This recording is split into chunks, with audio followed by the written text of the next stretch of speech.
Bonjour à tous, c'est Pierre, heureux de vous retrouver pour une nouvelle vidéo dédiée au Samsung Galaxy S10e. Alors c'est l'une des belles surprises de la présentation Unpacked de Samsung au mois de février dernier. Et c'est vrai qu'après plusieurs semaines passées en sa compagnie, mes impressions sont plus que positives et je vais vous expliquer pourquoi. Cette année, Samsung reste logique dans son style, tous ses smartphones haut de gamme se ressemblent, y compris ce S10e, recouvert de verre des deux côtés et entouré d'un cadre en aluminium au milieu. La variante noire baptisée Prism Black que nous avons dans notre bureau est quelque peu ennuyeuse, notamment par rapport à ce que proposait Huawei, mais des versions blanches et vertes sont de la partie, pas de jaune pour la France, hélas. Bien sûr, nous ne pouvons pas négliger des questions telles que la taille, si on le compare aux appareils il y a 3 ou 4 ans, le S10e n'est pas particulièrement compact, mais pour le marché actuel, il l'est. Avec un écran de 5,8 pouces et un poids de 150 grammes, il est confortable, le smartphone tient facilement dans votre main et dans vos poches. L'écran Infinity O a le trou désormais célèbre pour la caméra frontale, mais contrairement au S10 Plus, le S10e a un seul capteur à l'avant, et bien que cela ne semble pas sur les photos, le trou est si petit qu'il est presque invisible. À mon avis, cette solution est bien meilleure qu'une encoche, notamment grâce à son emplacement discret dans le coin supérieur droit, où elle n'interfère pas du tout avec les notifications. Les bords qui entourent l'écran sont aussi minces que prévu, bien que le S10 de base présente un bord inférieur un peu plus raide que ses frères et sœurs. L'écran est aussi beau et lumineux, c'est du Samsung. Il n'y a pas la définition QHD comme le reste de la famille, mais franchement on ne le voit pas au quotidien. Il y a une fonctionnalité qui m'a beaucoup plu qui s'appelle Edge Lightning. Cette fonction permet d'éclairer les bords de l'écran à chaque notification. En général, il n'y a rien à redire, l'appareil a un design et une finition impeccable comme on peut s'y attendre chez Samsung. Il y a même une prise mini jack pour les écouteurs et les casques. Alors sur cet appareil, Samsung nous propose aussi la reconnaissance faciale. Alors contrairement à d'autres dispositifs comme l'iPhone ou même le Mate 20 Pro, on n'a pas de reconnaissance faciale 3D ou même de scanner d'iris, on a une simple reconnaissance faciale. Vous avez déjà vu d'ailleurs plusieurs articles sur le net parlant de son insécurité et de la possibilité de tromper la reconnaissance faciale du Galaxy S10e. Alors j'ai essayé moi-même de le faire et j'ai jamais réussi à le prendre par défaut, apparemment c'est possible. Mais mes tentatives ont échoué. Dans les faits et au quotidien, la reconnaissance faciale sur le S10e se fait plutôt correctement, elle est assez rapide. Même dans les conditions, j'ai envie de dire, de basse lumière, c'est assez bon. Et puis si ça marche pas, vous avez toujours, et ça c'est la bonne surprise, un lecteur d'empreintes digitales physiques sur le côté. Si vous ne faites pas confiance à la reconnaissance faciale, vous pouvez donc utiliser ce lecteur d'empreintes digitales intégré dans le S10e au bouton d'alimentation situé à droite. Contrairement à son rival Supersonic, ce lecteur fonctionne toujours parfaitement et ouvre le smartphone à une vitesse incroyable. En termes de logiciel, le Galaxy S10e est livré donc avec les nouvelles interfaces One UI de Samsung et Android 9 Pie.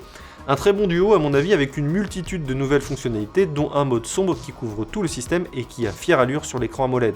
Alors vous le savez déjà si vous avez vu ma vidéo test du Galaxy S10 Plus, je suis pas forcément très fan de One UI, l'interface de Samsung, mais vraiment elle a des qualités, elle a des avantages et ça je le reconnais volontiers, c'est maintenant plus fluide, c'est aussi plus simple, plus intuitif. Il y a toujours un petit défaut qui me gêne vraiment, c'est d'avoir quelques applications préinstallées dont Facebook et on ne peut que la désactiver, il n'est même pas possible de la désinstaller.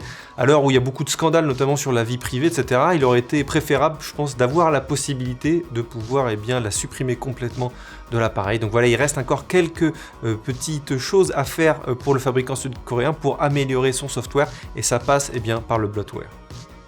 Si les réseaux sociaux ne vous conviennent pas mais que vous utilisez votre smartphone pour jouer, vous serez heureux de savoir que le Galaxy S10e offre des performances impressionnantes. Vous exécutez n'importe quelle application ou jeu sans hésiter grâce aux 6 ou 8 Go de RAM et au Snapdragon 855 ou Exynos 90 bits 20 comme c'est le cas pour la version européenne. Ma version était celle avec les spécifications les plus basses avec 6 Go de RAM, mais dans les tests benchmark, elle était à la hauteur du S10 Plus. Vous trouverez tous les détails dans notre test complet et je mettrai le lien dans la description de cette vidéo.